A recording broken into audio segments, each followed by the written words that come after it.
volumes and maturity.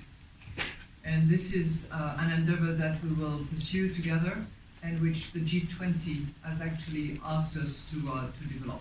So we are doing that, number one. Number two, we are constantly encouraging both borrowers and lenders to align as much as possible with the debt principles that have been approved by the G20 and that we have endorsed internally and developed ourselves.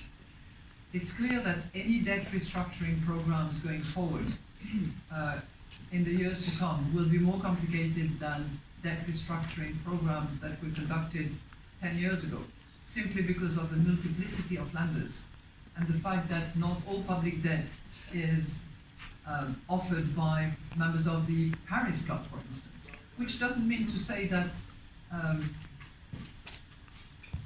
any debt from a lender outside the Paris Club is an issue, as long as the principles are adhered to.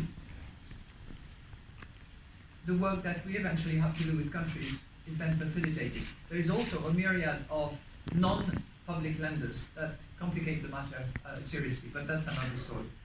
In terms of surveillance, and the comprehensive surveillance that we have identified, it's a combination of two things. It's one, trying to harness all the competences that we have, focusing on delivery of services for a country. To give you an example, when we do an Article 4, which is clearly the typical bilateral surveillance product that we have with countries, we are determined to organize us in such a way that we bring together the country teams, the fiscal competences, the market and monetary policy competences, but also the capacity development programs that will be needed and helpful in order to deliver on the policy recommendations that we discussed with the authorities.